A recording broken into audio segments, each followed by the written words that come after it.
Hello guys, we're going to add in the other information about graphing quadratics that we have not talked about yet. So we're going to keep reviewing, talking about what form it is, what the A value is, what the vertex is, how to quick sketch, but we're going to add a little bit of other information too.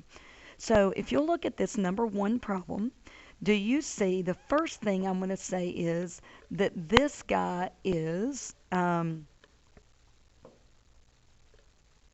in vertex form. I'll write that right here. Do you see that its A value is 1? That's going to make it easy. All right. Do you see that the parabola, since its A value is 1, is right side up in its normal U shape?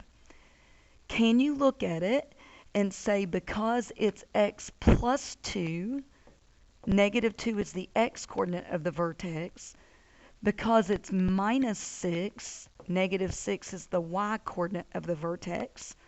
All right, I'm going to use that information to draw the sketch. So negative 1, 2, 1, 2, 3, 4, 5, 6. There's my vertex. I know the parabola is right side up, so if I wanted to, I could draw in the axis of symmetry. I didn't ask you to write it this time. It's the same thing. Remember, if I did ask you to write the axis of symmetry, you would simply say it's the line x equals negative 2. I figure you know that part by now. All right. Since its A value is 1, we're going to just do the normal thing, and that's out 1 from the vertex, up 1, because 1 squared is 1. Or I could say out 2 from the vertex, up 4. 1, 2, well.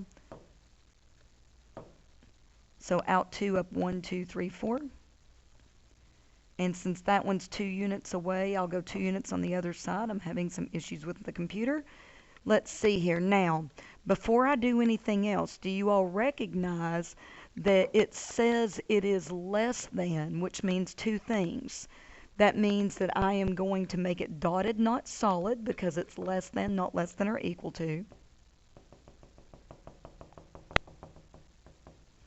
Let me try to do that on the other side. It also means that I'm supposed to shade below. So when I go to shade below, I'm going to remember, start on the vertex, move below the vertex. When I move below the vertex, that puts me outside the parabola. So I'm shading the whole parabola. So guys, that part's no different than what we were already doing. But now I'm going to ask you to talk about X-Intercepts. Well, do you see when I look at the graph, I can tell the parabola is crossing. Now, I'm not sure if my graph is drawn well, but I can tell that the graph does cross the x-axis twice. So what I'm going to do is find the x-intercepts. And that's when I take my x plus 2 squared minus 6, and I set it equal to 0. Well, remember from the bridge worksheet we did, if you've got vertex form, then you solve the equation by taking square roots of both sides. And I do make it an equation when I'm working with the information. I only deal with the less than sign when it's time to graph. So I'm going to add 6. Remember, take the square root of both sides, the square root of the left, plus or minus the square root of the right. Get x by itself, so subtract 2 over. If the square root of 6 breaks down, go ahead and break it down. So, guys, if you were asked to do decimal form, and I said, okay, well, let me say that's negative 2 plus the square root of 6. If I do that on my calculator, negative 2 plus the square root of 6, and I hope you're plugging this in along with me, that gives me about 0.4. I'm only going to round to 1 decimal place because if you round to any further than that, you can't graph much more accurately than 1 decimal place anyway. My other answer is negative 2 minus the square root of 6. And when I do negative 2 minus the square root of 6, I get negative 4.4. So we'll see if my graph was anywhere near that I had shaped my graph well. So it's supposed to be at 0.4, Well, that one makes sense. That could be about 0.4. And negative 4.4 would be 1, 2, 3, 4.4. Yeah. So I actually shaped my parabola decently, which is not an everyday thing for me. Okay, so let's keep going. I want to show you a good set of examples without the video taking too long if I can help it. So we're going to go back and start and say, okay, this one's also in vertex form. I see that my A value is 2. All right. Because it's positive, I know the graph is right side up. All right. Because it's in vertex form, the x minus 3 part tells me that 3 is the x coordinate. The plus 5 part tells me that 5 is the y coordinate of my vertex. So I can go ahead and say 1, 2, 3, 1, 2, 3, 4, 5. And I just realized I messed something up. I'll go back and fix it. Now, if you want to use the axis of symmetry, the parabola opens up. So I'm going to draw the axis of symmetry up there. Okay. So my A value is 2. So this means from the vertex, go out 1, up 2 times what's normal. What's normal is to go up 1. So go up 2. So out 1, up 1, 2. Out 1, up 1, 2. So this parabola is just an equals equation. So I'm going to just draw solid lines, no shading necessary. Now, the awesome thing about this one is that I can immediately see that my parabola does not cross the x-axis. So on the x-intercepts, you can just say none. You don't have to do the work, okay? So the none is all I expect you to write. Keep that in mind.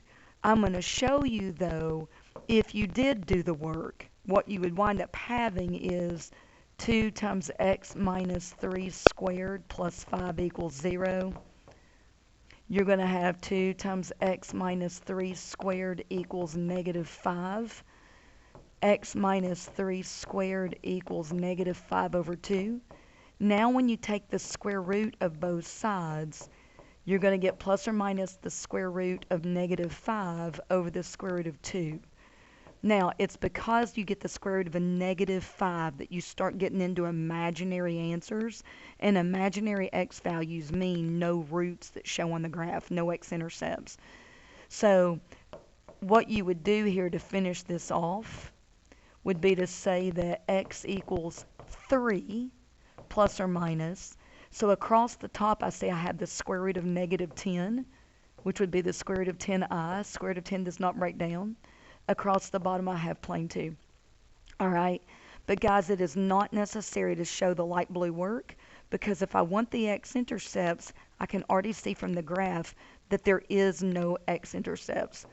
So let me say non-real x's means no x-intercepts.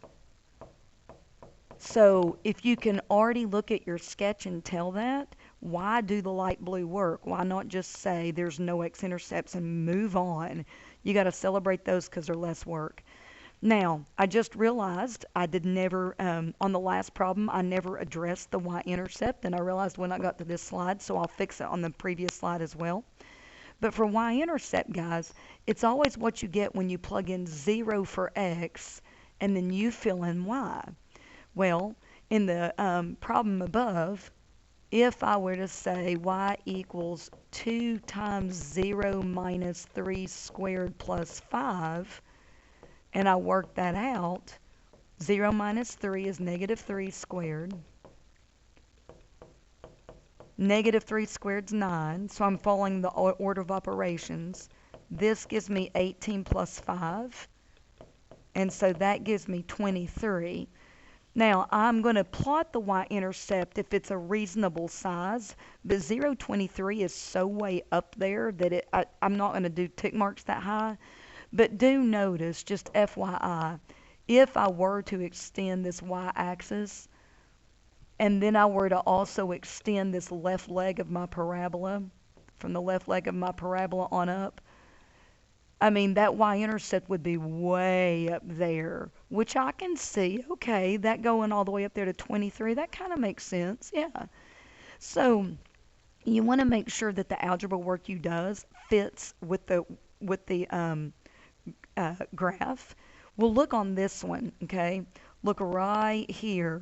This is the point where my parabola crosses the y-axis. So I think my y-intercept is already at 0, -2. But let me verify that. So I'm going to say y equals 0 plus 2 squared minus 6. Now 0 plus 2 is 2. 2 squared is 4. Yep, I got -2. So 0, -2 was correct. Okay. Let's do one more that's similar to these. Okay. When I look at this one, I can see that my equation, or my inequality in this case, is again in vertex form. You could say factored form, but we're really, remember, that's one of the things that we've kind of let go is factored form. So I've told you that I'm going to mention factored form to you off and on, but since we're in this online, making everything more minimal sort of time, we're not going to spend a lot of time with factored form. So I see that the a value is -1, which tells me that my parabola is upside down. Okay, so I can tell that the vertex, because it's x plus 1, is -1, comma. There's an understood plus 0 out here, so it's -1, comma 0. So I can now go plot -1, comma 0, and my a value tells me to go out 1, down 1. Just keep it normal, out 1, down 1. And if you wanted to do more specific, then you could go out 2, down 4, out 3, down 9, out 4, down 16. But really, remember online, is once you get the vertex and one more point, then you'll have a perfectly drawn parabola online anyway. Oh my gosh, I almost forgot. Look here. Greater than or equal to, I realized that I had graphed the parabola solid before looking. Thank goodness, it actually is supposed to be solid. But it does look like that I need to shade. So let me get my highlighter. Now remember, greater than means above, so go to your vertex, go above the vertex. All right, so the vertex is, or when I shaded above the vertex, then it was outside the parabola, so I'm going to shade the entire outside of the parabola. Okay, that's a lot of shading I just did. So let's look at X-intercepts, guys. And here's the great thing, okay? Again, if you have no X-intercepts, or you have one X-intercept that's a double root, you don't have, once you've got the graph, you don't even have to do the work. You can look. Do you all see? Let me try that again. Do you all see that the only place my parabola touches the x-axis is right there at the vertex? So since this parabola kisses the x-axis, I have a double root at x equals -1. So that's awesome. Or I could say at the point -1, comma 0. So I don't have to do a lot of work. Now notice I can also tell the y-intercept, because when I went out 1, down 1, I actually plotted the point 0, -1. And so I don't even have to do the work for the y-intercept. If I did, though, I would say y equals -0 plus 1 squared. Remember, if you want the y-intercept, you're plugging in 0 for x. So that's -1 times 1, which is 1. -1, I'm sorry. So anyway, there's that. So let's take a look at these others. I'm going to stop the video, and then we'll do this next piece on the next video, just to keep your videos a little bit shorter for you.